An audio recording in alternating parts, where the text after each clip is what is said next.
Good morning विद्यार्थियों। कल आपको हम मिश्रण के घटकों के पृथक्करण की विधियां करा रहे थे। उनमें 5 विधियां हो गई थी और शेष 3 विधियां रह गई है। उसमें 6 नंबर है साधारण आसवन। छठी विधि है साधारण आसवन।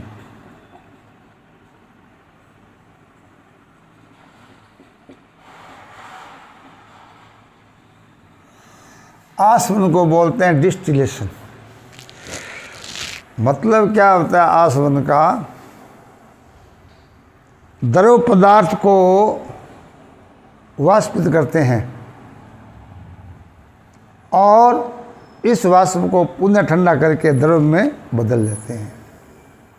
आसवन का सिद्धांत यही है कि द्रव पदार्थ को गर्म करते हैं तो अपने क्वथनांक पर वो उबलता है, वाष्पित होता है और उस वाष्प को अलग कर लेते हैं, फिर ठंडा करके पुनः द्रव में परिवर्तित कर लेते हैं।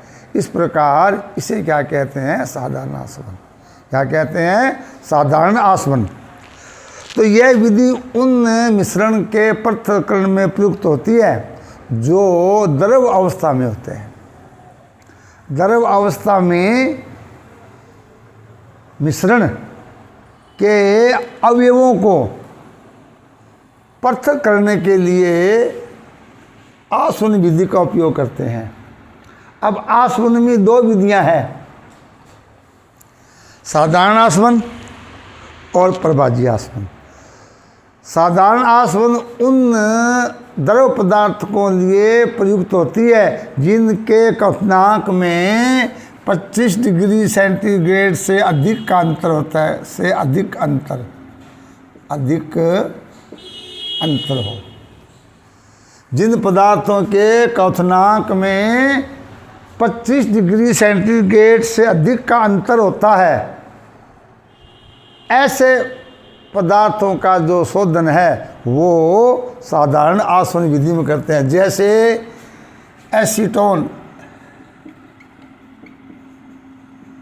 एसीटोन का क्वथनांक होता है 56 डिग्री और एथेनॉल इसका होता है 78 डिग्री। तो इस मिश्रण को अलग कर सकते हैं। या एसीटोन और बेंजीन का 80 डिग्री होता है। मेथेनॉल और बेंजीन, अब मेथेनॉल कितना होता है? मेथेनॉल 61 डिग्री और बेंजीन 80 डिग्री।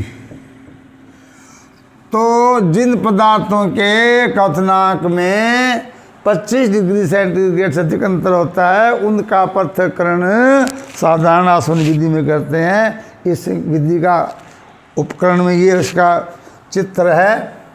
इसके लिए एक आसवन फ्लास्क लेते हैं।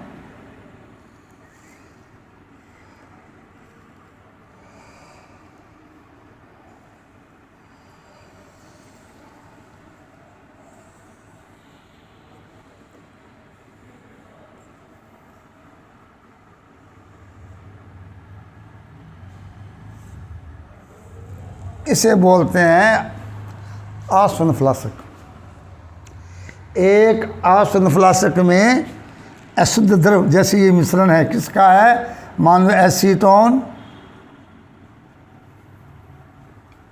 और एथेनॉल, ये 2 पदार्थ है। इन्हें हमें अलग अलग करना, पृथक करना है। तो इस आसवन फ्लास्क में लेकर एक छेद वाला कारक लगाते हैं जिसमें थर्मामीटर लगा होता है जो ताप को पढ़ने में प्रयुक्त होता है। ये तापमापी होता है। इसके लिए स्टैंड लगा होता है।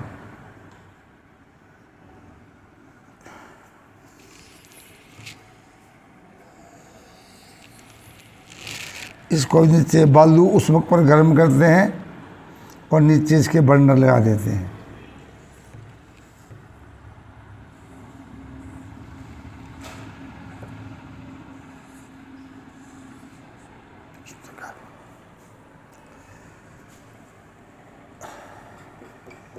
तापमापी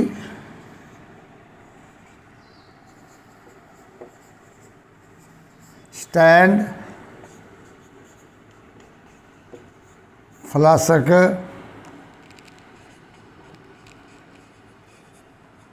बालू उस्मक और बर्नर।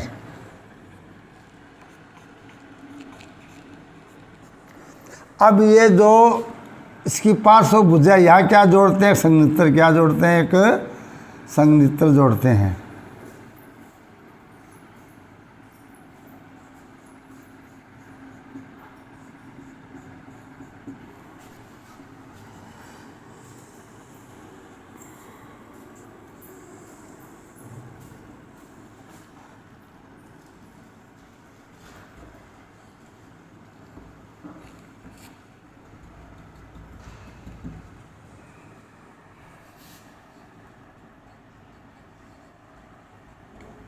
एसीटोन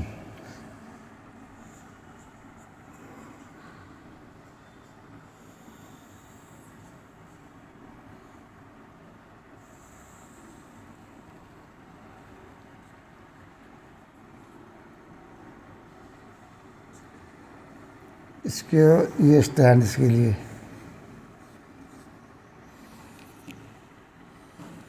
ये होता है संघनित्र। संघनित्र ये है।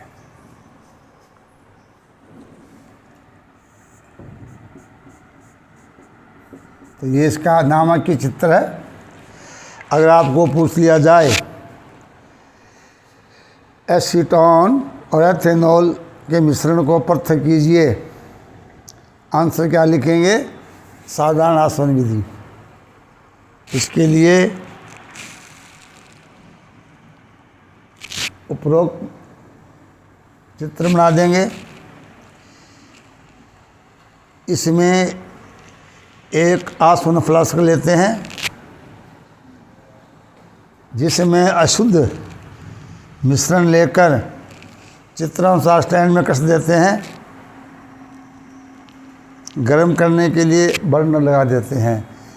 इसकी पार्श्व भुजा में एक संघनित्र होता है जिसमें लगातार ये ठंडा पानी होता है जो लगातार यहाँ से बहता रहता है, ताकि ये जो बनने वाली वाष्प उसको ठंडा करके और ये द्रव बन जाए, और द्रव बनकर ये क्या होती है, ये वाष्प यहाँ इकट्ठी होती रहती है। अब क्या करते हैं कि इस एसीटोन अल्कोहल के मिश्रण को फ्लास्क में गर्म करते हैं, और जब तापमान 56 डिग्री सेंटीग्रेड हो जाता है, तापमान क्या हो जाता है 56 डिग्री, ऐसी स्थिति में क्या है, केवल एसीटोन की वाष्प बनती है। किसकी वाष्प बनती है, एसीटोन की वाष्प बनती है। और ये वाष्प ऊपर जाकर ये संघनित्र में प्रवेश कर जाती है। क्योंकि एथेनॉल का कफनांक ज़्यादा होता है, तापमान 56 डिग्री है, तो एथेनॉल की वाष्प नहीं बनती है।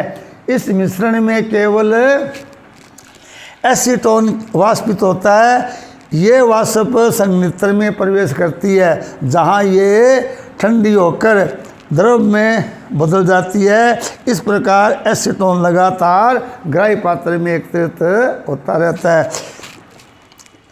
तो ये एसीटोन और एथेनॉल के मिश्रण को पृथक करने की विधि है। ये विधि आ जाती है कि साधारण आसवन का सिद्धांत क्या है, या साधारण आसवन से मिश्रण के अवयवों को पृथक कैसे करते हैं। इसके बाद आता है प्रभाज्य आसवन। क्या आता है, प्रभाज्य आसवन। नंबर 7 प्रभाज्य आसवन।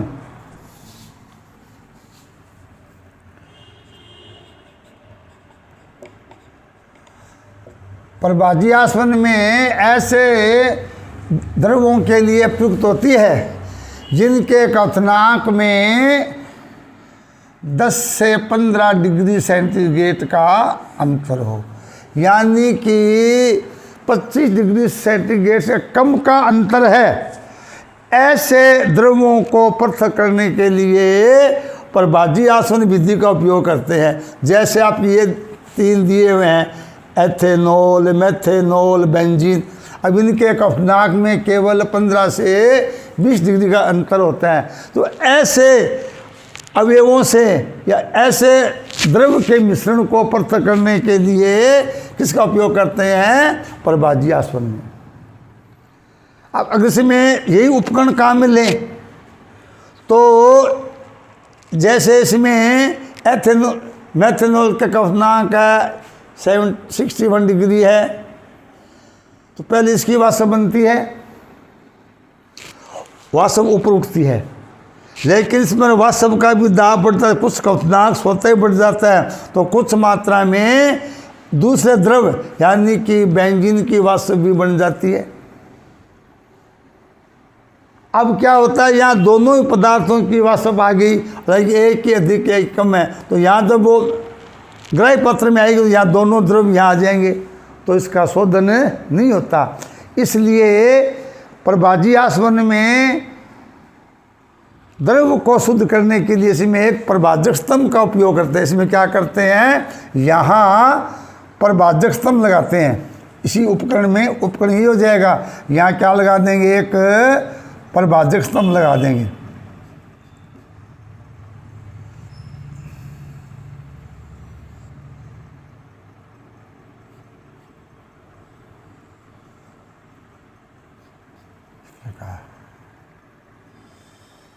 और इसको संघनित्र यहाँ नहीं लगाएंगे, इसको इसमें क्या है, यहाँ न लगा कर संघनित्र को इसमें क्या लगा देंगे, एक प्रभाजक स्तंभ लगा देंगे।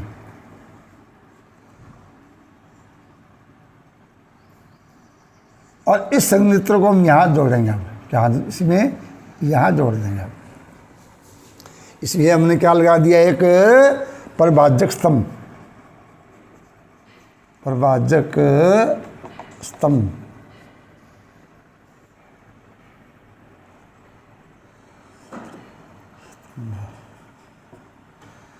ये लगा देंगे, ये है। अब क्या होगा कि जब इस मिश्रण को गर्म करते हैं तो पहले जिसका क्वथनांक कम होता है उसकी वाष्प बनती है, वो ही वाष्प ऊपर उठती है। लेकिन वाष्प के दाब के कारण कुछ वाष्प जो दूसरा द्रव है जिसका क्वथनांक ज़्यादा है उसकी भी बन जाती है, वो भी ऊपर उठती है। जब ये स्तंभ में प्रवेश करती है तो जिसका क्वथनांक कम है वही वाष्प क्या यहाँ से ऊपर जाएगी, ऊपर जाकर कहाँ कहीं प्रवेश है, संघनित्र में, और वहाँ ठंडी होकर द्रव में बदल जाएगी। और जिसका क्वथनांक ज़्यादा है वो वास्तव यहाँ से उठती है, जो तापमान कम होता है वो यहाँ से क्या ये वापस आ जाती है। तो यहाँ तो क्या है, इस फ्लास्क में जो ही ऊपर जाएगी तापमान कम होने के कारण जिस द्रव का क्वथनांक ज़्यादा होता है वो वाष्प ठंडी होकर वापस द्रव में गिर जाती है। केवल और केवल कम क्वथनांक वाले द्रव की वाष्प भी प्रभाजक स्तंभ में प्रवेश करती है और वहाँ से वो संघनित्र के द्वारा ठंडी होकर द्रव में परिवर्तित हो जाती है। तो ये थी प्रभाज्य आस्वन।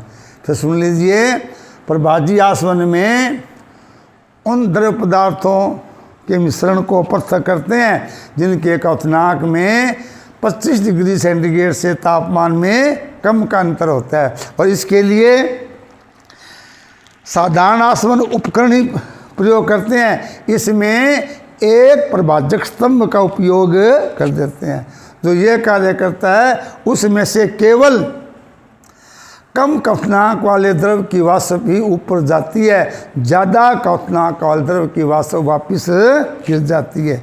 इसलिए इसका प्रभाजक स्तंभ का उपयोग करते हैं। जैसे कार्बन डाइसल्फाइड एल्कोहल का मिश्रण पृथक करना, बेंजीन और मेथनॉल का मिश्रण पृथक करना, ये किस में होता है, प्रभाज्य आस्वन में। अगली विधि आती है विधि आती है 8वीं, क्रिस्टलीकरण। क्या आती है, क्रिस्टलीकरण। क्रिस्टलीकरण यानी कि ठोस पदार्थों के शुद्ध करने के लिए, ठोस पदार्थों को शुद्ध करने के लिए क्रिस्टलीकरण विधि का उपयोग करते हैं। जैसे मिश्री जो बनाते हैं वो क्रिस्टलीकरण विधि से बनाते हैं। देखो मिश्रणी बड़े बड़े टुकड़ों में होती है, क्रिस्टल के रूप में होती है, उसमें धागा भी होता है। अब कैसे बनाते हैं मिश्री? इसमें क्या करते हैं, चीनी को बारीक पीस कर पहले जल में विलय कर लेते हैं, तो चीनी का एक जलीय विलयन बन जाता है। यदि इसमें कोई रंगीन अशुद्धियाँ हैं उनको सक्रिय चारकोल से क्या कर लेते हैं, अधिशोषित कर लेते हैं। अब इसको छान लेते हैं और छानने के बाद क्या मिलता है, हमें चीनी का एक संतृप्त विलयन प्राप्त होता है। मतलब जिसमें इतनी चीनी होती है कि और चीनी डालते हैं वो घुलती नहीं है, पेंदे पर बैठ जाती है। यानी चीनी के संतृप्त विलयन को बनाकर उसको एक आयताकार पात्र में 5-7 घंटे रख देते हैं, तो उसमें चीनी के जो क्रिस्टल है वो उसके पेंदे पर बैठ जाते हैं।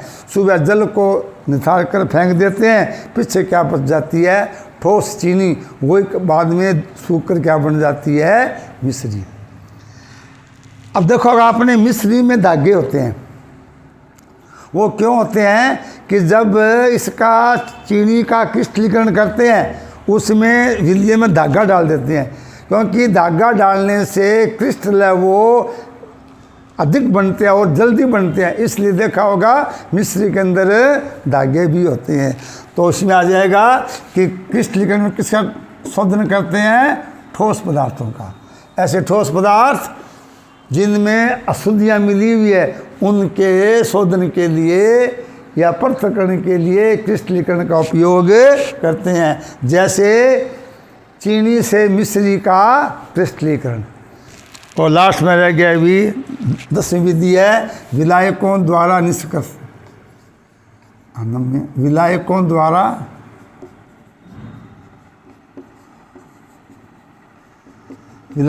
द्वारा निष्कर्षण। ये ऐसे द्रव्य जो एक दूसरे में मिश्रित नहीं होते हैं, यानी उसमें मिलते नहीं हैं। जैसे तेल और जल है, तो ये दो द्रव पदार्थों का मिश्रण तो है, लेकिन इसमें इसको रख दो अलग तो तेल है वो ऊपर आ जाएगा, जल नीचे बैठ जाएगा। यानी तेल हल्का होता है, जल भारी होता है, दो अलग अलग बन जाते हैं। इन्हें पृथक कैसे करते हैं? यानी ऐसे द्रव्य जो अमिश्रणीय है, जो एक दूसरे में विलय नहीं है, ऐसे द्रव्यों को पृथक करने में विलायकों द्वारा निष्कर्षण विधि का उपयोग करते हैं। और इसमें उपकरण क्या लेते हैं, पृथक्कारी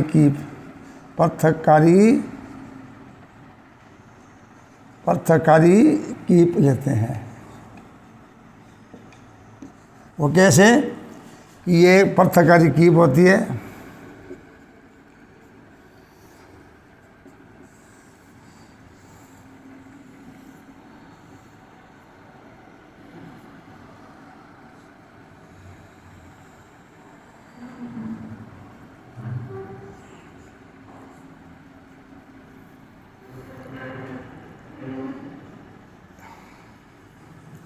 इसमें जल तेल मिश्रण को बढ़ लेते हैं। जैसे ये क्या है, तेल होता है और नीचे क्या होता है, जल है। इसमें दो लेयर बन जाती है, जल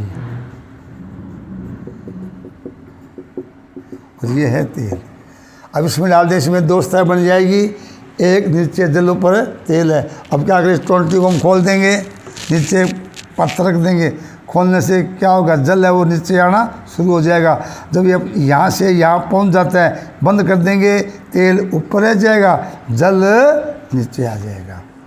यानी जल और तेल के मिश्रण को पृथक करने के लिए पृथक्कारी कीप का उपयोग करते हैं। दूसरा, जब धातुओं का क्या करते हैं, शोधन निष्कर्षण, उसमें धातुमल और धातु को पृथक करने के लिए क्या करते हैं, इसी विधि का उपयोग करते हैं।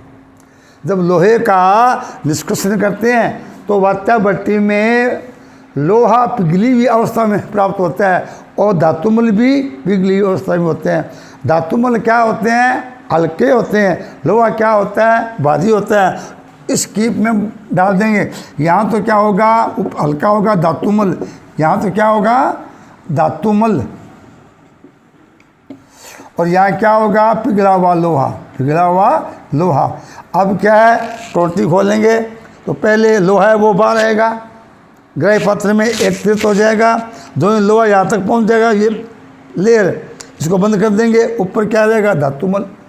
उस प्रकार धातु निष्कर्षण में लोहे, पिघले हुए लोहे और धातुमल को पृथक करने के लिए पृथकारी कीप का उपयोग करते हैं। तो ये थे भी समांगी मिश्रण के घटकों को पृथक करने की विधियाँ। इस प्रकार ये पाठ आपका पूरा होता है। कल कराएंगे पाठ नंबर 3। Thank you.